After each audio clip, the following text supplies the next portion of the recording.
All right, let's dive right into the wild, chaotic world of cryptocurrency because we're trying to answer one huge question. Can AI actually predict its crazy price swings? For years, the answer's been a pretty firm no, but some really fascinating new research has a surprising twist for us, and it reveals this deep, deep paradox right at the heart of how we build financial AI. I mean, this is the billion-dollar question, right? It's what traders and researchers have been chasing forever. So we're going to break down a brand new model that gets closer than maybe ever before to cracking that code. But in the process, it uncovers a massive, and I mean massive, contradiction in how we think about all this stuff. So what makes this so ridiculously hard in the first place? Well, crypto markets, as you know, are just notoriously volatile. A lot of the time, they behave like what quants call a random walk, which basically means past prices have almost zero power to predict future ones. To get any kind of edge, you need more information. But as we're about to see, that creates a whole different kind of problem.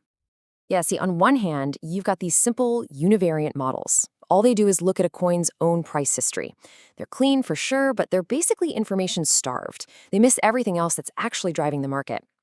Then, on the other extreme, you have these multivariate models that try to swallow everything: trading volume, technical indicators, social media sentiment, you name it. The problem, they often just get totally overwhelmed by all the irrelevant noise, and they end up overfitting. That just means they get really, really good at explaining the past, but they're absolutely terrible at predicting the future. So, this leads us to the search for a middle ground. You know, a Goldilocks approach. Something that isn't too simple and isn't too complicated, but is, well, just right. An approach that can find those crucial signals without drowning in all that noise. And that brings us to our potential hero here. It's a new AI model called PMformer. That stands for Partial-Multivariate Transformer, and it was designed specifically to be that just right solution. And the model's core strategy? It's right there in the name. Instead of only looking at the price or trying to look at, everything, its partial multivariate approach focuses on a small, strategically chosen handful of market indicators. The whole goal is to get the best of both worlds, just enough data to be insightful, but not so much that the AI gets confused. So here's the quick and dirty on how it works in 3 steps. First, the model grabs a small, curated group of key indicators. Then, and this is the clever part, it uses the sophisticated dual attention AI to hunt for hidden relationships. It looks for patterns within each indicator over time, and it looks for patterns between all the different indicators. And finally, it takes all that analysis and spits out a focused prediction for the next day. Simple, right? Of course, a fancy new model is just a theory until you actually put it to the test. So the researchers set up this massive experiment, an 11-way battle royale, to see which model could really predict the future of crypto. The arena for this fight was daily price data for Bitcoin and Ethereum, going back years. And PMformer wasn't just fighting one opponent. It was pitted against a whole lineup of challengers. Everything from a dead simple, naive model that just guesses tomorrow's price is the same as today's, to old-school statistical models like ARIMA, all the way up to other cutting-edge AI transformers. The whole gang was there.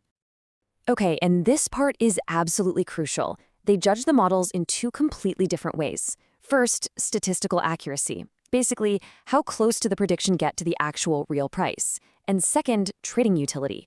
Okay, fine, but if you actually use the model's predictions to buy and sell, would you make any money? I need you to remember this distinction because it's about to become very important.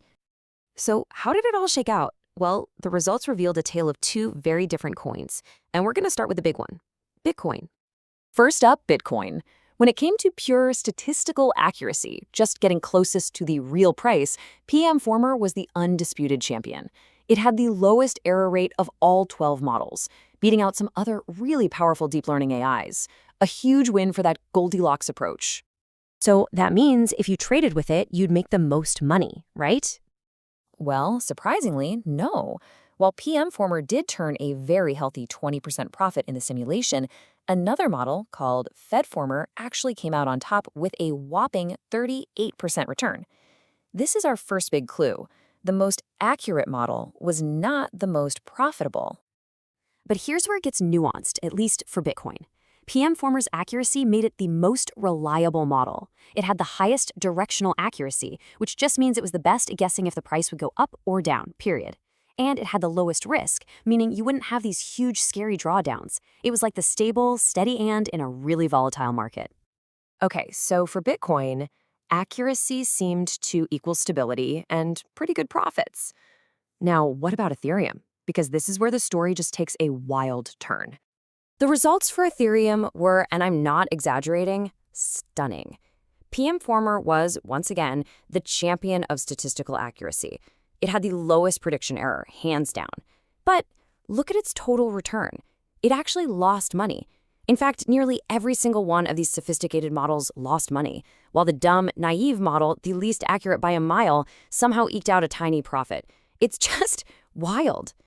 Just let that sink in for a second. The AI that was objectively the best at predicting the price of Ethereum was not profitable. This result is a total bombshell. It reveals this huge, gaping disconnect between being technically correct and being practically useful. And that brings us to the core lesson of this entire thing, this profound disconnect between accuracy and profit. So why is it that being right about the price doesn't automatically make you rich? You know, the researchers themselves put it pretty plainly in their paper. This wasn't a fluke. It was a consistent finding across the board.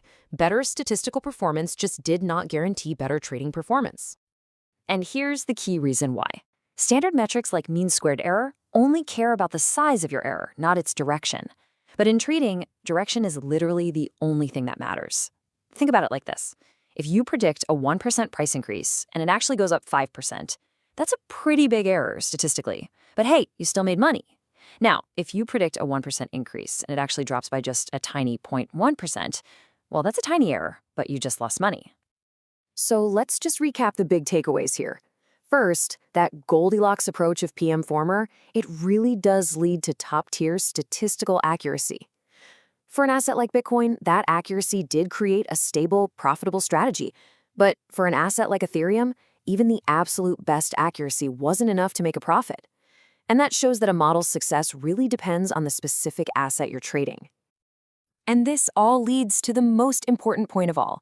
The way we've been measuring success for financial AI, it might be fundamentally flawed. Just chasing pure predictive accuracy, getting that error number as low as possible, it just isn't enough.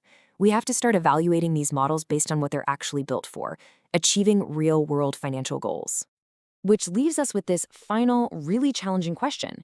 If getting the prediction as close as possible to the real number isn't the ultimate goal, then what is? And how on earth do we design the next generation of AI to optimize for what truly matters in these crazy, chaotic markets? That's the new code that we all need to crack.